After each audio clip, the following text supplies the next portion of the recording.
Yan at ha? Ayan na ano namin si Kuya at yung kanyang bangka. Ingat po kayo sa pag-uwi po, Kuya. Abo. At so Beberalad. Yan nga po yung driver's Kuya Lod.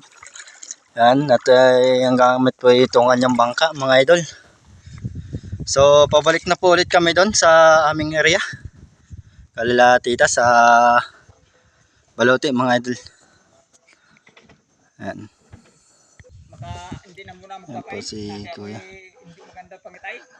At pahinga po muna kayo, uwi po muna kayo. Yan mga idol, at pauwi na si Kuya at na ano na yung kanyang mga idol. Sige po, ingat.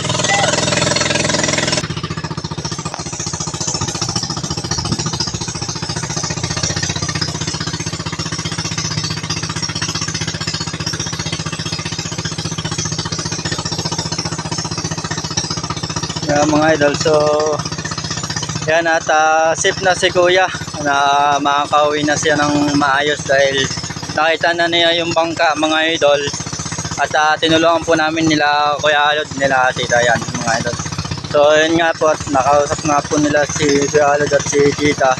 Ayun, sabihin nga at yun nga, at pumunta nga rin ako doon at inalam mo kung ano yung nangyari at ano yung pinag-uusapan nila. Yun nga po pala si Kuya yung sigaw ng sigaw at naligaw na po pala siya, mga idol, at nawawala yung kanyang bangka. So yun, napunta na namin at nasugsog naman namin agad at alam naman niya yung pinagparadaan ng bangka niya kasi naligaw siya, mga idol. Yan, so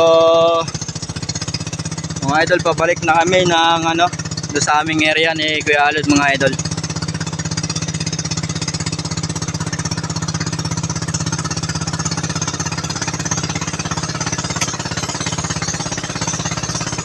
Yun nga, ayun, at medyo mahaba na yung ating video at mahaba na yung oras natin. So hanggang dito lang po, mga idol, at abangan na lang po ninyo ay susunod na i-upload. Maraming salamat po sa inyong lahat dyan. Paki-like and share ang aming video ito at maraming salamat kay Kuya at shoutout sa kanyang pamilya sa mga Tagalitas dyan, mga idol. Ayan, lagi po kayo mag-iingat dyan sa mga followers dyan.